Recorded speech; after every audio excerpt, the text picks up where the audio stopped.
Hello everyone. Today we have a very special guest with us. We have Mr. Sanjay Katkar, who needs no introduction. He is founder of Quick Heal, which I'm sure a lot of us, many of us have used in the past years during 2000s, during early 2000s. So Mr. Sanjay, it's our pleasure to have you on this podcast. Thank you. Thank you. It's my pleasure, I'll say. And really thank you. Thank you for inviting me here and looking forward for a nice conversation. So sir, let's start from your early journey. You Mhm. grew up in a very humble family, in a very humble background, but today Mhm. you've built a billion-dollar cybersecurity empire. From those early financial struggles which you faced, what Mhm. lessons did you learn? I mean, what actually motivated you that you could actually build a billion-dollar cybersecurity empire? See, if I think that way, in those early days, I never imagined that I could make such a or build such a company which will be such a successful one, especially into this domain of cybersecurity. It all happened, I'll say, gradually as I started uh, my journey towards like learning computers. I did my graduation in computers, and at my home, as you rightly pointed, we came from a humble background, so everybody was struggling and trying to make meets ends, and then like trying to support family through economic means. And so my elder brother also dropped out of school early, and he started working repairing calculators, and then gradually towards the larger machines. And those were the days when computers had arrived. And that's how like uh, my entry into computers was through graduation. And at the same time, during graduation itself, I started facing virus problems in college. And at the same time, the same challenges were faced by my elder brother in his workshop, because he had his own workshop of computer repairs and maintenance business, which was a hardware services business actually. And he also had the same challenge, and that's how it all went in that direction. But really speaking, at that age and at that stage, I really never knew, or I never dreamed about making this big actually, I say. It's all like I just started facing problems, and I started creating a solution for them. And it's like taking one step at a time, and gradually, collectively, this became a whole movement, I'll say actually. Yeah. So you mentioned that you started Quick Heal or you started writing antivirus in your brother's workshop, which was Mm. primarily into repairing computers. So Right. what was that one moment during those times when you used to work with your brother in his computer repairing workshop, which which gave you that vision that you will actually make something big in cybersecurity, or gave you the motivation that we should pursue this company forward and turn this into a profitable business? Yeah, so as I said at that time, the focus was, in a sense, I while studying itself, I started facing virus challenge, and I started developing something that I learned through college. In a sense, I was not taught about how to write antivirus, but the thing was, during those days, we were also having subjects like debugging and writing programs in assembly, and we used to disassemble executables, or sometimes games. And suddenly I realized, okay, why cannot I try the disassembly and reverse engineering knowledge on a virus infected file? And so I did that, and I was very good at developing assembly programs. So I was able to understand what the virus is trying to do, and how it is pulling the computer operating system, and how it is staying resident in computer. So my learning, everything happened through experience, means experimenting with all these things, because there were no books at that time for these things actually. And but then once we decided to, okay, let's make an antivirus product out of it's not like at that time there were no antivirus programs. There were antivirus programs. There were MNC. Most of these brands from international uh, uh, competition had arrived in India. Brands like Symantec, or even Kaspersky, not an antivirus. Then there were other brands as well, like McAfee and Dr. Solomon's. Few of them also closed down later on. But then that become my like dream. Okay, I can create a product out of that. But I never imagined that creating a product is one thing, and taking it to the market, making it successful is a very big and very difficult task, actually, I'll say. And that is where means it started, and the whole ecosystem about at that time, computer ecosystem, like uh, when we started quickly back in early days, like cybersecurity wasn't even mainstream word. Actually, we were just fighting computer viruses, bits and nasty small programs that we used to think, oh, these are troubling the customers. So the only thing that kept us going was a mindset of curiosity and, I'll say, persistence. We had no like any big plans, no blueprint, no playbook. Like we were just learning when we were building. So every big breakthrough felt like a like survival moment for us. I still remember the first time we cracked a virus strain that no one else in India could solve, and it was unexpected, but it gave us a sense of, yes, we can actually make a difference, actually.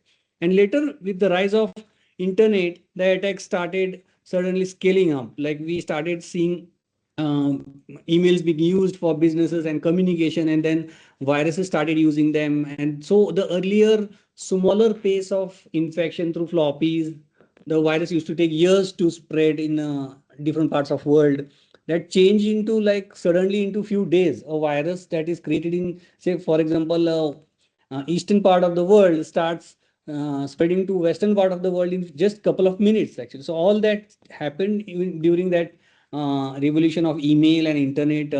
Even the wired internet was still good enough for viruses to spread, and then later on broadband and everything came, which made it much much faster. Like now if we see a new threat, if it enters internet, it just takes few milliseconds, or I'll say few seconds, to cross the globe and infect things across, actually.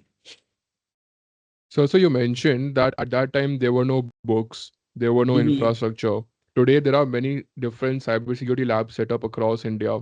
For example, we have DSCI, Data Security Council of India.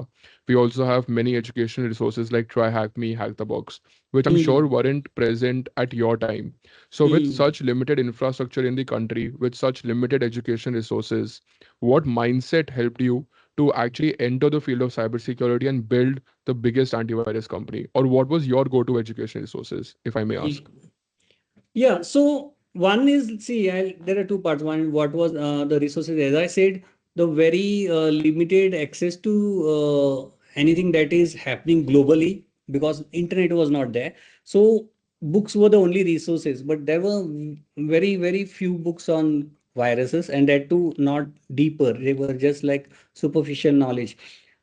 And like my experience has been that I kept on exploring things on my own. So at once I remember spending nights reverse engineering a new virus, and just when it used to take long time, but it that was the longer learning process for me. But gradually, as the email thing happened and as internet came, I started interacting with the global community, and that's when I realized there's a big community out there, and globally sharing is much much appreciated. And I started sharing what I am doing, what I am seeing, and in response I used to get more from them as well, like what new threats they are seeing, how they are taking care of, which tools they are using. All this really started, I'll say, late 90s, in much much bigger fashion. And something that I and that really kept me going. And it at the same time, the very thing that helped me stay focused was like, I'm since childhood I have this habit of like never giving up. So when I am up to something, and if I have something in mind to achieve, no matter how many hurdles come, I start thinking, okay, there should be some other way. There should be some other way. So it's like learning through failures, doing it again, learning through failures, doing it again. So that never give up attitude, and I'll say one of the longest patience I'll have, and that really helped me to stay in the game. And finally, once there was the right ecosystem for this kind of product to grow faster, I was having the right knowledge, I was having the right tools, I was having the right team as well assembled, and that really helped me to take this to the big level, I'll say. So you mentioned that you had the right team, which helped you stay in the game for a very long time. Now, one of the most interesting things which I've come across about Quick Heal is that you had talented folks from Tier 3 and Tier 4 colleges. Can you please tell us Mhm. what exactly did you see in those people or students who came from these colleges which other companies or other founders ignored? Yeah, it's a very good question, and I still remember, and I can share things like, see, when I started in Pune itself, there were very few colleges that were teaching computer engineering or masters in computers. Total number of students passing out during that time per year from Pune itself were like around 60 or less actually. So um, I was having a very lesser, I mean to say, means a smaller bunch to select from. But at the same time, at that time, IT services companies were really like started in a big way. So companies like TCS or Infosys, all these had set up offices across, and they were hiring people like anything because that was the trend actually at that time. And these companies were giving lucrative salaries. They were sending their employees globally for offshore development. So people used to get opportunity to visit US or any other country. So students were more excited to work for them.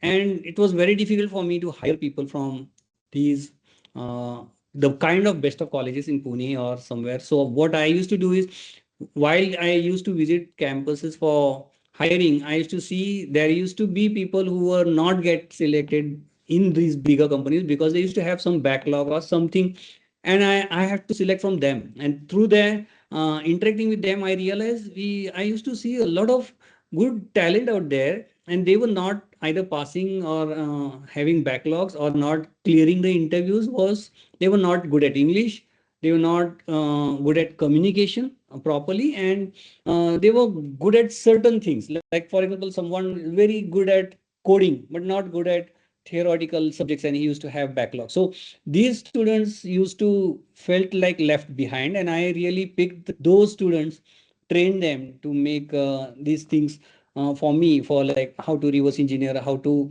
write a system program, how to write a driver on. I was seeing so much of improvement into in them, because one, they felt happy that I selected them. Second, that they really realized that they were learning a lot when they were working with me, and that kind of change their mindset, like they started feeling as a team actually. And as I built team of such people, I even went to tier 2 or tier 3 cities to select more people. And then as the team started getting assembled and start performing, I realized they were so enthused towards working on these latest technologies, as they realize that we are building something that is solving human problem, that is solving something for the good for the people. At the same time, they realize I trusted them. So that whole uh, ecosystem was such that the team became a very high performing team actually, I'll say.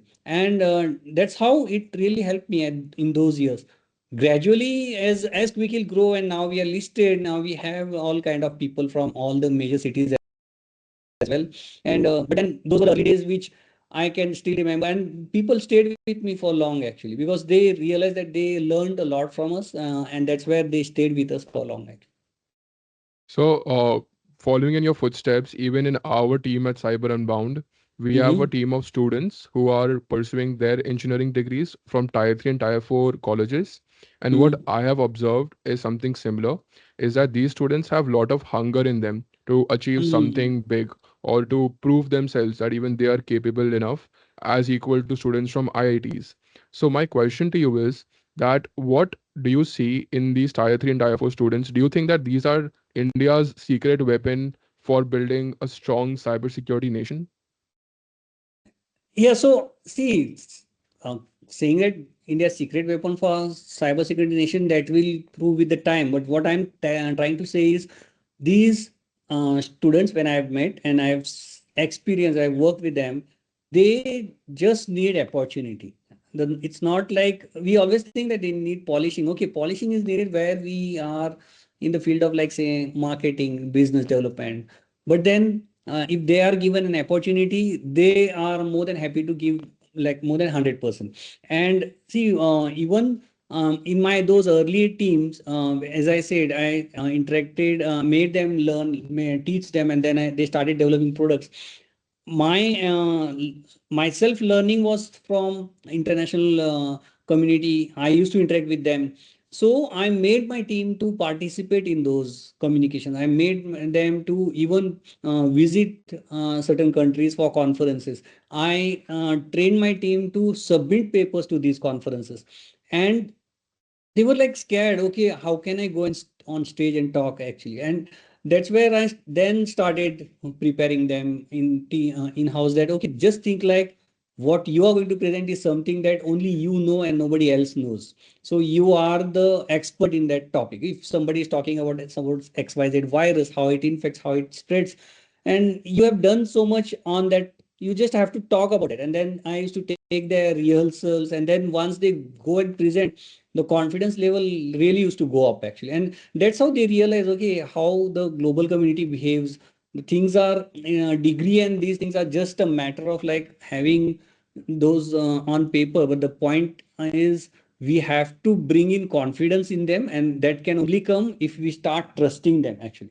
So that's what we have done, and it really helped us actually. So you mentioned that the most important thing which you presented them were the opportunities which they never had, right? And I think in today's world, the problem with a lot of students across India and US is the costly certifications. So there are many certifications out in cybersecurity like OSCP or CSSP or CPTS. Now the cost point of these certifications are very high, which Mhm. entry level engineers and students can't afford, and this is why they get missed out from hiring cycles even when they are skilled. Now, in your opinion, how is Cyber Unbound as a platform is helping companies or helping cybersecurity engineers get fair opportunities, and how it is helping companies hire faster than ever before? Okay. So you rightly pointed the thing that, okay, certifications are costly, and see, these are something that are standards that are being followed by large enterprises. But at the same time, I am seeing huge demand for cybersecurity professionals in so many companies out there who are not able to afford the I'll say highly certified guys actually. See, the costlier the certificates, the person who is doing those certifications and coming out with all those compliance sticks will always ask for larger salary. But then if you are I mean, of course, this certification does have importance when it comes to uh, attending, or I will say appearing for interviews in these larger organizations. But I'm always of the opinion that opportunities are not only in these organizations. There are also opportunities in lower start of the organizations, where now cybersecurity, as you know, it's not only a challenge for large enterprise, it's a challenge for everybody, including mid market, small market. And these guys are more, these organized, these smaller businesses are more at risk. They are not at all having anything, any protection. So something that can, if somebody can come out with right services, right offerings to these organizations, these smaller startups who are trying to create these offerings are finding short of people, and we have to like the students have to reach out to them. And platform like Unbound is really creating, I mean to say, a right ecosystem for these students, which can definitely take opportunity or take advantage of this and reach the right opportunities out there, I'll say. So and it's about like, see, once you get, even the opportunity is smaller, once you get in, you can showcase your talent and move up the skill. In that case, you know, once you start showing your talent, once you start using your knowledge, automatically you climb the corporate ladder. No matter, you have competition from those who are certified guys or those who are experienced guys, but then your efforts matter, and your I mean to say, your involvement, your attitude really matters after that actually. Understood. So just to shift the gears a bit, we are living in a world where AI is rapidly evolving. So from Mhm. your experience, do you think AI is a bigger boon or a big threat to the cybersecurity industry?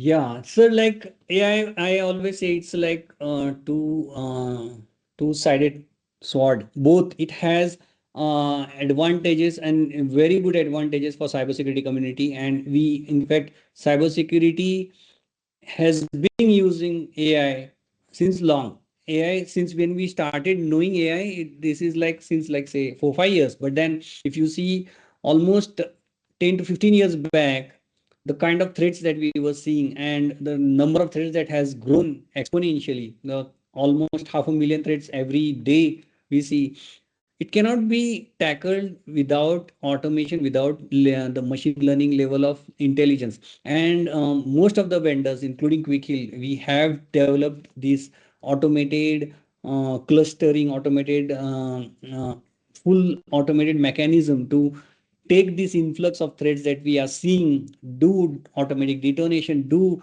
automatic clustering, and then bifurcating and releasing the updates without any human intervention. This is only possible by our creating those machine learning algorithms for learning things internally and then using those algorithms to uh, train further newer models, and then those models are helping our products to detect these things, newer threats proactively. So on cyber security front, that is helping, but that was not gen AI. That was AI at a different altogether a different algorithm.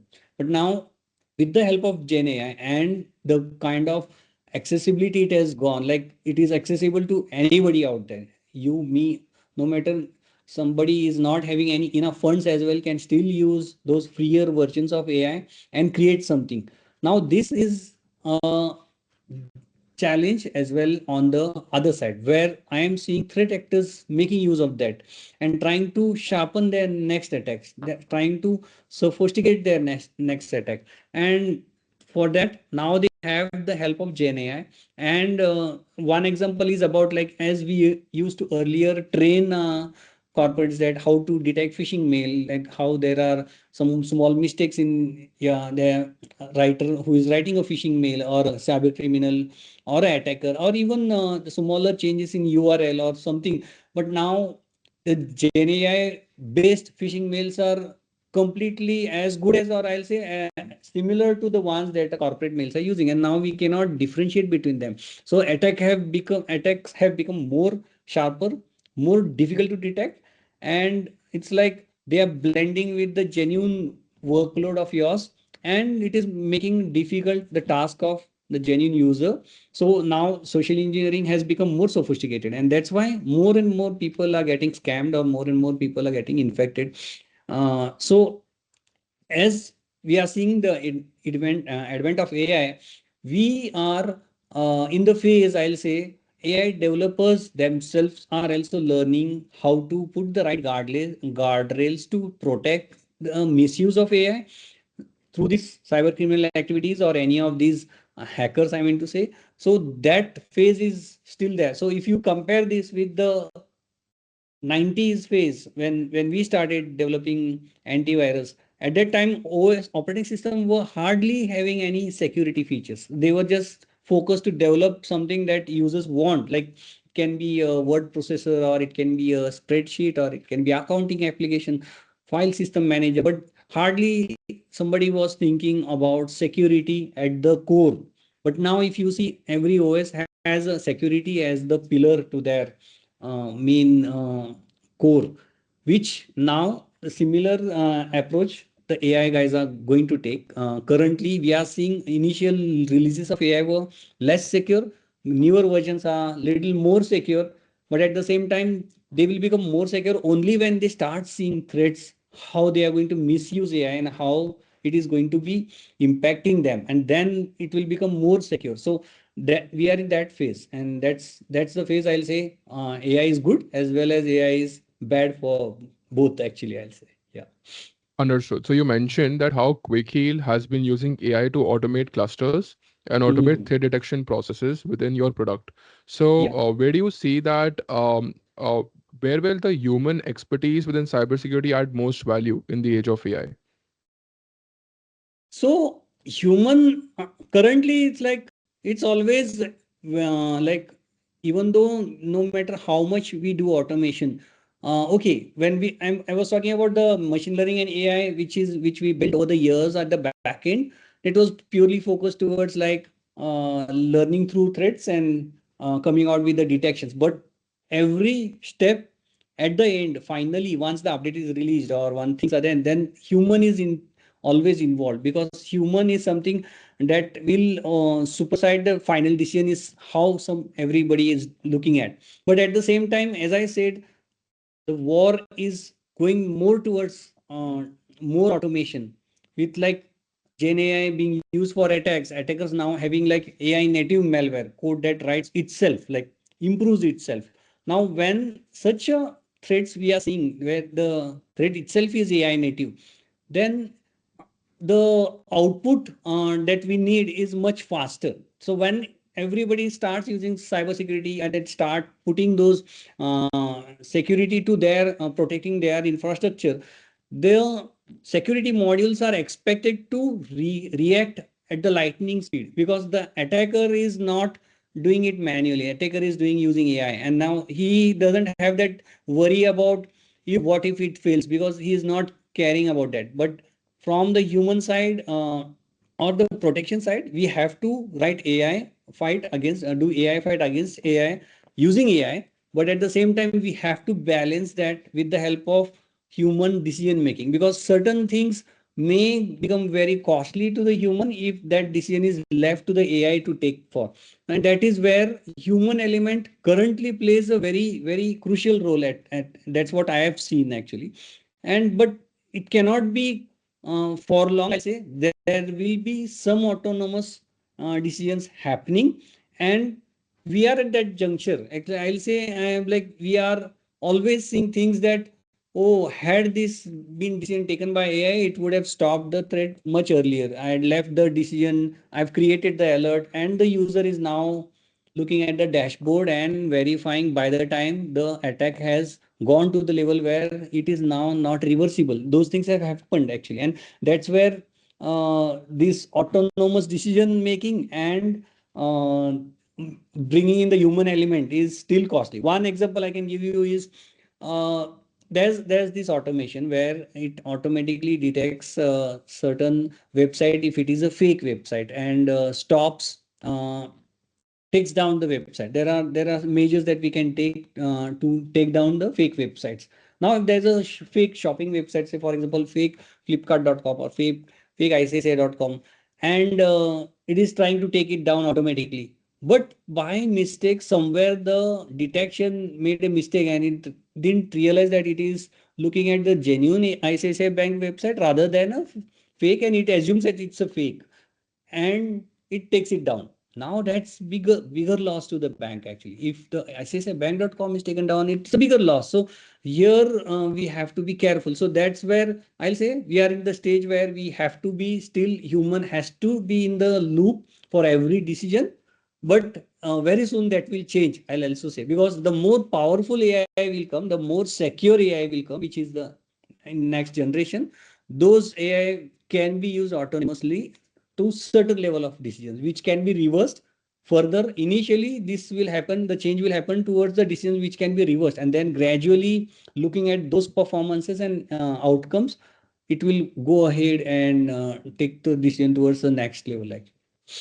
So you mentioned how Quick Heal uses AI to automate threat intelligence and threat detection. Today, after massive success of Quick Heal, you're leading Seqrite. So can you Mhm. tell us what is the big vision of Seqrite and how Seqrite is different from Quick Heal? So yeah, Seqrite is all about enterprise security. And Quick Heal, if you see, Quick Heal was born as a B2C organization. So we focused on creating antiviruses for consumers, so retail users, consumers, where and even small businesses where the number of PC was less than 5 or less than 10, and they can manage each PC separately. But as we saw that some of our users were growing, they went on to have small businesses growing to mid and large. We realized that their feature needs, their things were different. So we created products that were focused on larger networks. And so now selling them was difficult because our communication for Quick Heal was more towards consumers. So we thought, let's create a separate brand. And that's how we created Seqrite, where we moved all our enterprise offerings under Seqrite brand. And now Seqrite is almost more than 10 years old. And it is focused on solving challenges of businesses, starting from small offices to mid market to large enterprises. And the product basket that it involves, it includes like endpoint security, EDR, XDR, and then mobility management and mobile security. All the focus is towards protecting the enterprises and businesses. So that's how we have bifurcated. But at the same time, I realized that enterprise security is growing faster because they are more mm, I'll say more aware about the cyber threats, and that's why they are having enough budget or more budget towards the security. But and that's helping. So that's why enterprise business is growing faster. Got it. So you have always been at the forefront of malwares, you have always been at the forefront of cyber attacks. You mentioned Mm, how you have served big enterprises, you have served individuals and masses at scale. Can you tell us mm. one incident from the past of dealing with such cyber attacks or threats from your experience, which you have never revealed before? An incident or a situation which happened where you must have dealt with a hack or a cybersecurity threat. Would you like to mention such an incident? Yeah, yeah. One incident I remember. I think I haven't talked about that anywhere. So, you may be knowing there is a one particular category of threat we call as botnet, where the botnet is something is a bot herder we call, which is a hacker which controls the main command and control of the botnet, and from there he controls all the infected pieces by that botnet. So if and usually these botnets are very large networks actually. If you see, they are in millions. So if a virus, I'll say, or a botnet that spreads across the globe and is having around say 5 million infections, the single person is controlling those 5 million pieces through the CNC server. And many a times we I've seen one of at times people used to reach out to this bot herder and like law enforcement like FBI or others, and they used to catch hold of him, and then the whole botnet used to get disbursed. But then gradually these botnets become more sophisticated. They started encrypting the communication, making sure the single machine is not controlling. C2C is command and control are like changing every few hours. So that became more difficult for law enforcement to catch. And at one case, one of the botnet was affecting Indian users a lot, and I was debugging it. Suddenly, I realized this communication. I had this internal algorithm developed for decrypting the communication, and I was able to decrypt the communication of the bot herd, and I could realize what communication is happening between command control and the virus. And when I realized the bot herder is sitting in Mumbai and infecting everybody through a server in New York.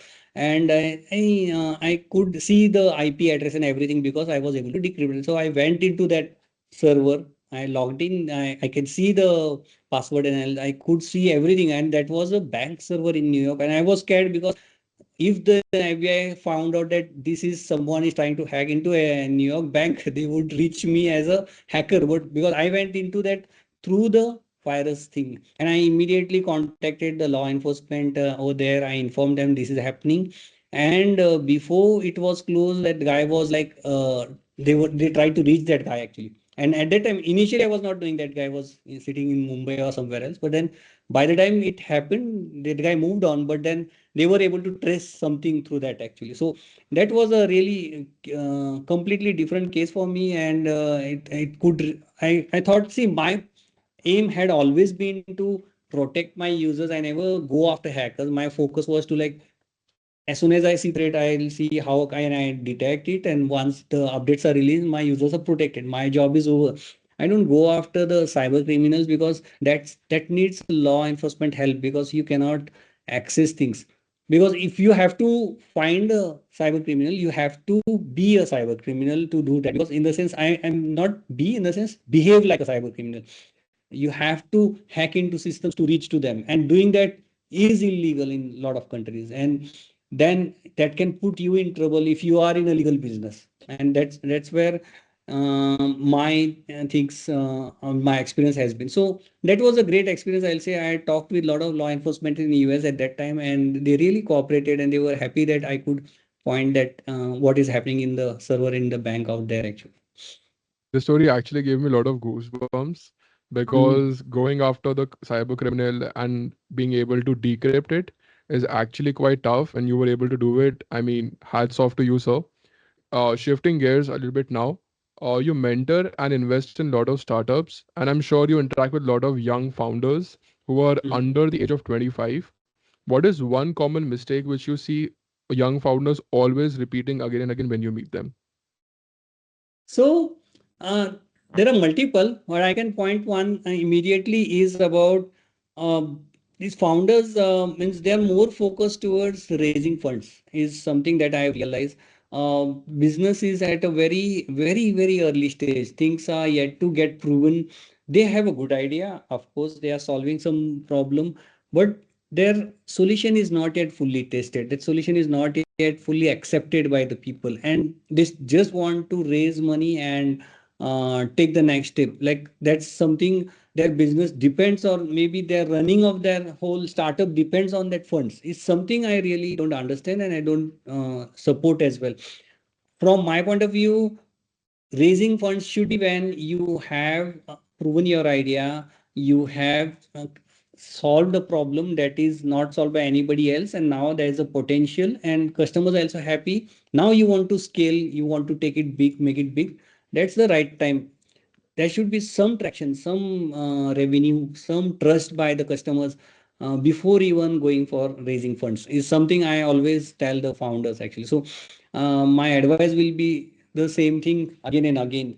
And the next one more I would like to add the challenge that I've seen is non-tech is coming out with ideas and want to enter the business, and they now just ask me, keep on asking, how can I develop this? Or I always tell them that okay, go for and go and find a good co-founder who is good in tech, and your vision, your mission, and his thought should align. If he also believes in your vision, and if that is also in line with him, then the co-founder ecosystem will help you. And like you cannot build your everything on your own. Like then they ask me, I've known that okay, AI helps to build everything, and I said okay, that is there, but then it's not yet time that AI completely handles your development. There has to be a human who understands what AI is doing and what you have to get it.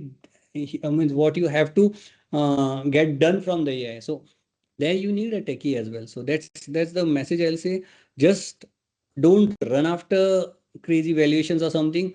Run after the problem and solve, and make sure that the problem is really I mean solving the customer's problems, and then get the validations from customers. I mean to say, get some onboard, some paying customers, not free customers. That's very crucial to go to the next stage else. Understood. So you mentioned that these startups should get you either customers or should have some sort of achievable traction. But what is that one thing still which you must tell these young startups? Let's say if a young startup comes to you today with an idea, Hmm. what would be that one thing which they must do to prove themselves to you? Is it the customers? Is it the revenue? What would be that one thing for you? See, I when I talk to founders, I try to see how much of he's like, how curious he is.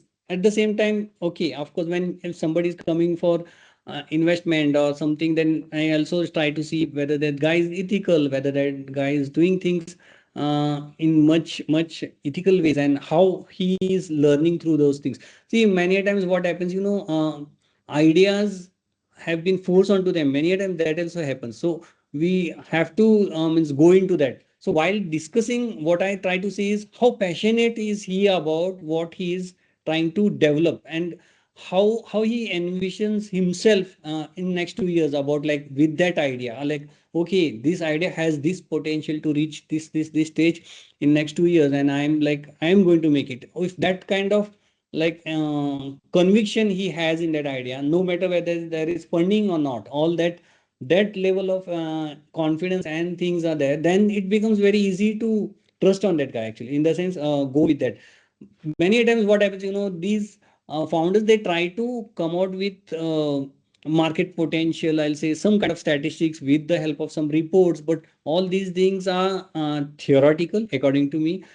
Projections that are given, all these are like it will only work if there is zero problem to your I would say startup. If there means no resistance from market, no competition, then you will say, okay, there is this much market, out of that 10% I can capture. All this is like dream. Once you start doing it on ground, you'll realize why people will trust you and why people will pay money for your service. Unless those two questions are answered, you're not having a solution, you're just having a theoretical model.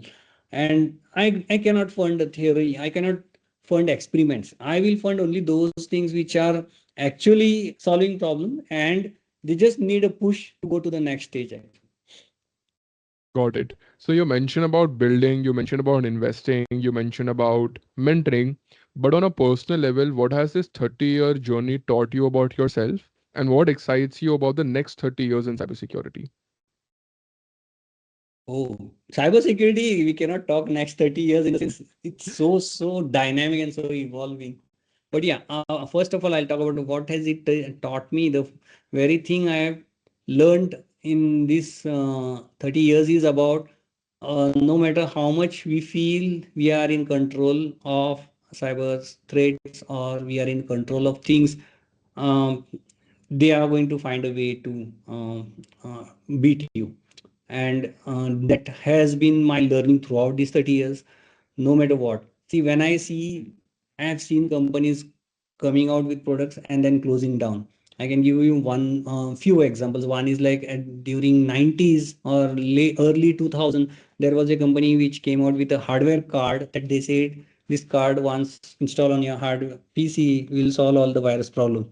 And I was like, how can the hardware card, even though there is, of course, even though the card and there's an internal software out there, you cannot create a static software or a module which will permanently solve the virus problem which is yet to be seen, those viruses which we haven't seen. It's impossible. I kept on telling the founder, I kept on telling, and he kept on mentioning me prepared to go in history. I was like, okay, he wants to go ahead and do it. And he went and he vanished. Like actually, he himself was is not there now. But I mean to say, there are so many such threats. I mean, startups, and I've time and again warned them that this is not going to work for a long time. There is no permanent solution for these threats.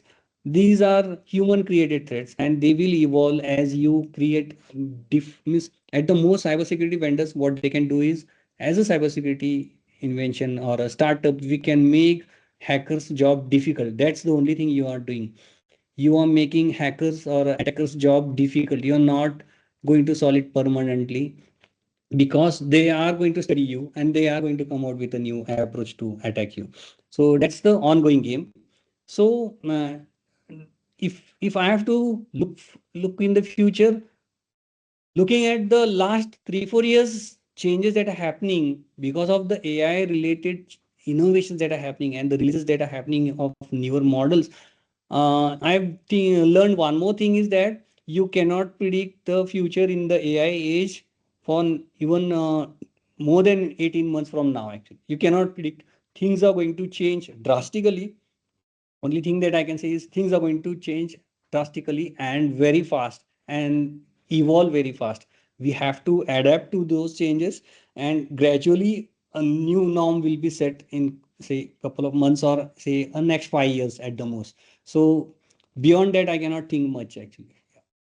Got it. So, how do you balance stress while managing a billion-dollar cybersecurity startup while staying grounded and healthy? Are you into fitness, yoga, adventure? I'm sure you travel to many different places, but what is your secret key? Yeah, so I have learned this hard way. Earlier, I was not very looking for myself to my health in early days when I was fully focused on the early struggle. I hardly paid attention towards my health, and but gradually, once things started doing good for me, I realized how in one of the incident that I was not able to run for say 5 minutes continuously, and I realized okay, that's not good. It's not, my body is not adapting, and then that's how I started focusing on health. But then soon I realized that it doesn't take too much to focus on health. You just have to give say 1 hour per day, and that too only thrice a day, thrice a week, and that's enough. And that's since 20 I'll say 12 I've been like very dedicated towards this my gym routine and my cardio, just 3 days a week, and that's all. And it really has helped me. And in recent few years, I've seen that yoga helps in bursting stress a lot, and it really helps in make you calm at the end of the day. Like if you are having so much of stress, you finally, even though your body feels healthy, your mind is very cluttered with respect to the kind of income, lots of loops running in your head, and that's where this meditation and yoga helps. And that's how I've started practicing yoga, not that regularly, but once a week I start make sure that I follow certain pranayam, I sit and do some meditation, and gradually it's like I'm learning that. I'm yet to be good at that, I'll say, but I'm learning that, I'll say. Understood. So just to shift the gears a little bit, if you were 21-year-old in 2025, how differently would you build your career in cybersecurity starting fresh in comparison to when you were 21 in 90s? Uh, First, the question should be like whether should I be whether I will be doing something in cybersecurity even at all. Actually, of course, that's a, very interesting field for me, and that's my hobby. And if I have to look, if I have been 21 now, I would have said, like I will always say, this is a very exciting time to be in cybersecurity as well as in any tech business, because the kind of tech changes that are happening, as I pointed rightly before earlier, that the kind of innovations that are happening in AI, it's going to empower you a lot actually. And I would, if at this stage I would have to start again, I would have started a complete AI native company without much a bigger team, a smaller team, but focused on solving cybersecurity challenges or the current scams or frauds that are happening. These challenges with the help of AI, without any traditional approach, completely new approach, I'll say. Understood. And most students think that cybersecurity equals to ethical hacking. But what is that one career path which you think will become huge in cybersecurity in the next few years? See, cybersecurity looks a technical field, but it's like, but at the heart it's deeply human, I'll say. Every choice, every missed alert, or every late patch or something that we take decisions every day, is everything is related to like human. And honestly, I'll ask myself many times that am I a builder, or a fighter, or just someone holding a line until that a next wave of attack tries to bring me down. But then this approach itself, uh, in cybersecurity, is like people who think that it's all about ethical hacking and all. It's like, I'll say, hacking or ethical hacking related things are just a very small part of cybersecurity. Cybersecurity as a domain is huge, huge. I mean to say, it has so many different aspects to it, including the human aspect. That ethical hacking will just give you idea about thinking about how hackers are thinking. But I'll tell you one thing. Thinking like a hacker is much easier than thinking like a protection. See, hacker just has to find one vulnerability in the operating system, and he can just hack and go inside. But as a protector, you have to think of everything from where the hacker can enter your operating system, and that way the task is more difficult.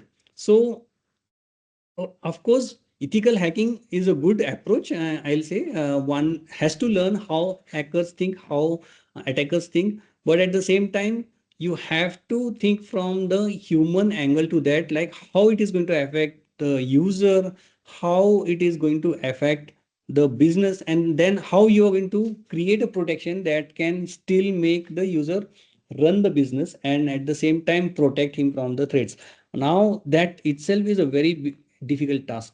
I'll give you one example. It's not example, but one incident that I can discuss, which has recent and a very good reminder for everybody.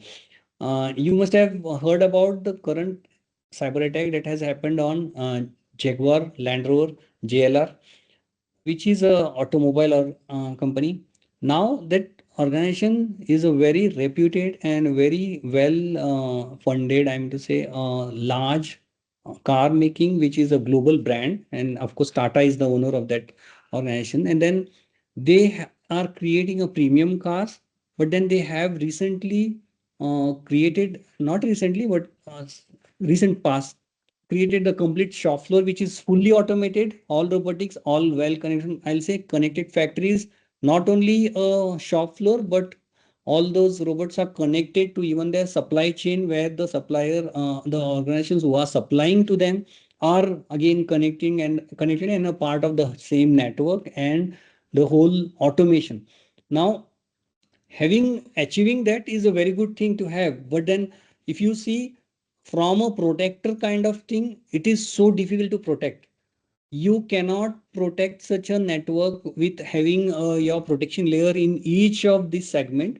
And what is at stake, anything that is running a factory, if any small PC or I'll say even say small IoT sensor goes rogue or stops functioning, the whole assembly setup stops.